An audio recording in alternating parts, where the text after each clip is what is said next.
জন একটা কথা, আমার না একটু টয়লেটে যেতে হবে। আমার মানে কি ওয়াশরুমে যেতে হবে সে কথা তুমি আমাকে আগে বলবে না?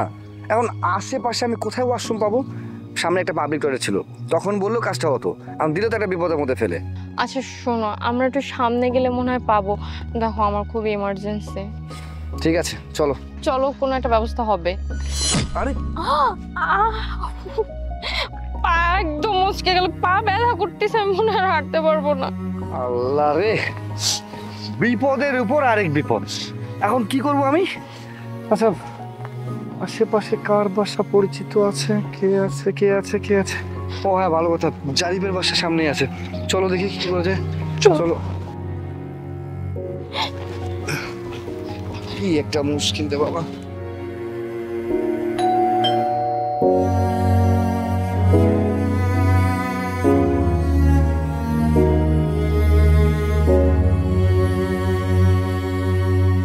কিরে তোরা হঠাৎ আমার মেসের মধ্যে কোনো সমস্যা হয়েছে নাকি? হ্যাঁ দোস্ত, সমস্যা তো একটা হয়ে গেছে। শুধু সমস্যা না দোস্ত, অনেক বড় সমস্যা। আসলে ওকে যে দেখতে পাচ্ছিস না, ও কিন্তু আমার গার্লফ্রেন্ড। হ্যাঁ, ওই হঠাৎ করে ওর একটু ওয়াশরুমের চাপ পেয়েছে। আর তাছাড়া হাঁটতে গিয়ে দেখ না, পাটা হয়তো মুচকে গিয়েছে, হাঁটতেও পারছে না। তাই ভাবছিলাম যে তোর এখানেও যদি একটু ওয়াশরুমটা সেরে ফেলতো, আর তারপরে কিছু রেস্ট করে আমরা এখান থেকে চলে যেতাম, খুব ভালো হতো। আচ্ছা বুঝলাম তোদের কথা, কিন্তু জানিসই তো যে আমি একটা মেস বাসার মধ্যে থাকি। আর বাড়িওয়ালা যদি জানে যে একটা ছেলে আর একটা মেয়ে, তাও অবিবাহিত, আমি এরকম রুমের মধ্যে জায়গা দিছি, আমার একদম বাসা থেকে বের করে দিবে। আর তাছাড়া এখন আমারও হাতে সময় না, আমি একটু বাইরে যাচ্ছিলাম। দোস্ত বুঝতে পারতেছি তোর একটা প্রবলেম হবে, কিন্তু আমি তো প্রবলেমে পড়েই তোর কাছে এসেছি, তাই না? আর তাছাড়া আশেপাশে তো আমি কাউকে চিনি না, কারো কাছে যে যাব সেই স্কোপ পর্যন্ত নেই। তাই বলছিলাম, দেখ না, কোনোভাবে যদি একটু ম্যানেজ করে দিতে পারিস। তোর রুমে গিয়ে আমরা কোনো চিল্লাপাল্লা বা শাউট করবো না, যেমনভাবে আসছে চুপচাপ করে ঠিক তেমনভাবে চলে যাবো। আচ্ছা বুঝছি তোদের সমস্যা, এখন কি আর করার।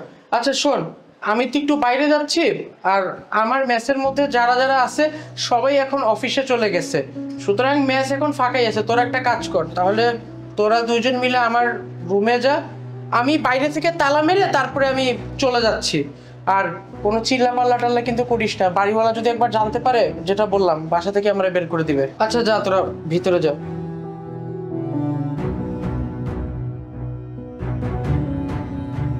আচ্ছা শোন, আমি তাহলে বাইরে গিয়ে দরজাটা লাগিয়ে তালা মেরে গেলাম। আচ্ছা।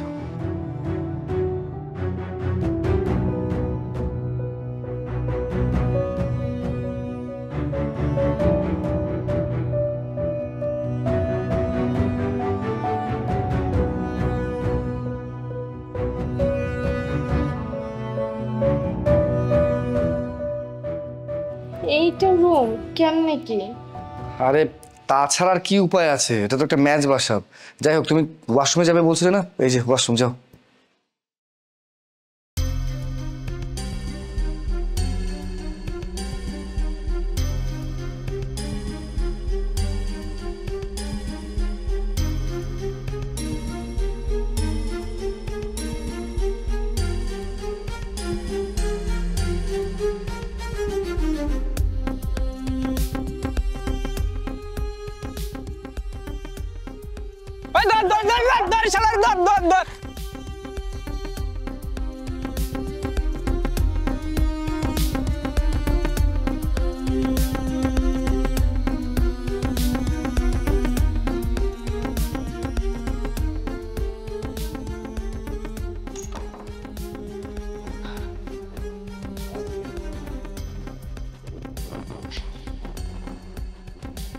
শান্তি।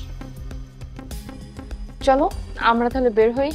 আচ্ছা শোনো না, আমরা বরং এক কাজ করি না, বাইরে থেকে তো আসলাম, তাই না? কিছুক্ষণ বসি, রেস্ট করি, তারপর যাই। এখানে বসবা, একটা ফ্যানও নাই, কি একটা নোংরা অবস্থায় ও থাকে।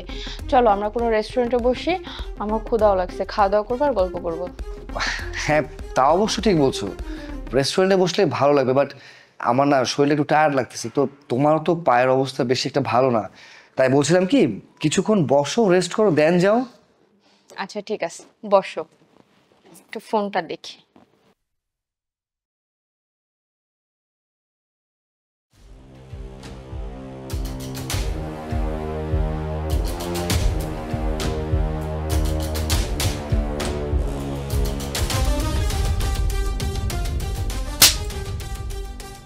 বড় সাহস, তোমার মনে এইসব ছিল? তুমি এরকমের জানলে আমি কখনো এখানে আসতাম না, তোমার সাথে আমি রিলেশনে আসতাম না। তুমি অন্য ছেলেদের মতো। আমি না তোমাকে ট্রাস্ট করতাম, যেই ফাঁকা বাসা পাইলা অমনি তুমি তোমার রূপ দেখাই দিছো। তুমি একবার আমাকে জিজ্ঞাসা করছো? হ্যাঁ, একবার জিজ্ঞাসা করছো যে আমি কেন এই বাসায় আসছি, কিসের জন্য আসছি, আসলে আমার মেইন প্রবলেমটা কি? আমার দিকে তাকায় তোমার একবার ফিল হয়েছে? তুমি যে কি সেটা আমি আজকে বুঝলাম। আমার আগেই তোমার বিষয়ে খোঁজ খবর নেওয়া উচিত ছিল, তারপর তোমার সাথে আমার রিলেশনে আসা উচিত ছিল। তা না করি আমি তোমাকে এতটা ট্রাস্ট করছি, এতটাই যে তোমার সাথে একটা ফাঁকা বাসায় চলে আসতে আমি রাজি হয়ে গেছি। আশ্চর্য মাহি, আমি বুঝলাম না তুমি আমার গায়ে হাত তুললে কিসের জন্য? আর আমি কি তোমাকে খারাপ কোনো কিছু বলেছি নাকি? না খারাপ কোনো কিছু করার চেষ্টা করেছি? আমরা দুজন বয়ফ্রেন্ড গার্লফ্রেন্ড, আমরা একে অপরের কাছাকাছি যেতেই পারি। আমি তাছাড়া কি এমন অন্যায় করেছি?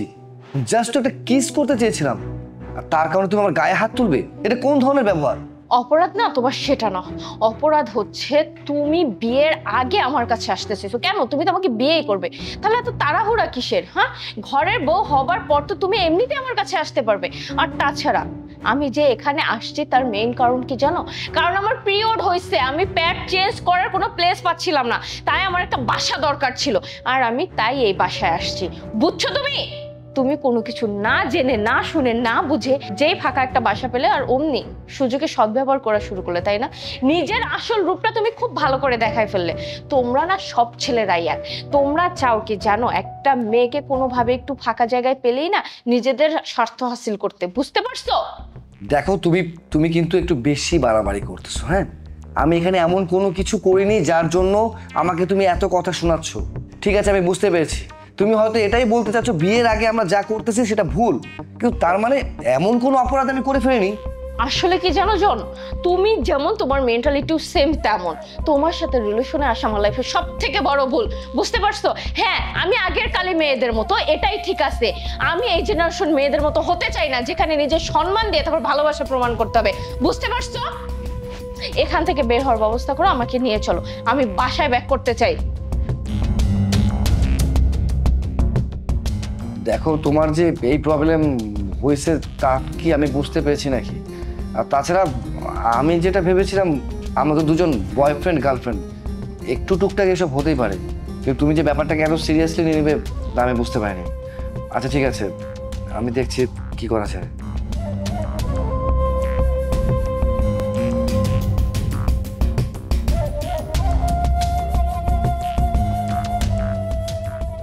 আরে নাম্বার তো বন্ধ পাচ্ছি, কি করবো এখন আমি? ফোন ধরতেছে না মানে? ফোন কেন ধরবে না? আর তাছাড়া এখন কি করবে সেটাকে আমি তোমাকে বলে দেব? হ্যাঁ, আমি তোমাকে বলে দেব? তুমি কি করবে সেটা তুমি জানো। আমাকে জাস্ট নাও এখান থেকে বের করো। আর তাছাড়া তোমার বন্ধুর কি কোনো আক্কেল জ্ঞান নেই? একটা ফাঁকা বাসা আমাদের দুজনকে রেখে বাহির থেকে লক করে গেল। কেন? আমরা কি সারা জীবনের জন্য এখানে আসছি নাকি সারা দিনের জন্য? ও তো জানে প্রবলেমে পড়ে আসছি। ও চাবিটা রেখে যেতে পারতো, তা না করে ও সুন্দর মতো ও তালা মেরে চলে গেল। কারণ তোমার বন্ধু না তোমার মতোই নোংরা মেন্টালিটি। সেও ভাবছে তুমি আমাকে নোংরা কোনো কিছু করার জন্য এখানে নিয়ে আসছো, এই জন্য সে তালা মেরে চলে গেছে। শোনো জন, আমি ভালো মতো বলতেছি, আমাকে এখান থেকে বের করার ব্যবস্থা করো। আচ্ছা ধরো এখন যদি একটা বিপদ আপদ হয়ে যায়, গ্যাস সিলিন্ডার লিক করে যদি আগুন ধরে যায় বা একটা কোনো সমস্যা হয়ে যায়, তখন আমরা এখান থেকে বের হবো কিভাবে? কমন সেন্স এই রকমের। আমার মা কল দিচ্ছে। মা, আমি তো মা জ্যামে আছি, আমি আসতে আর 1 ঘন্টার মতো সময় লাগবে। ঠিক আছে ঠিক আছে। আমার যদি বাসায় না যাওয়া হয় প্রচুর ঝামেলা হয়ে যাবে।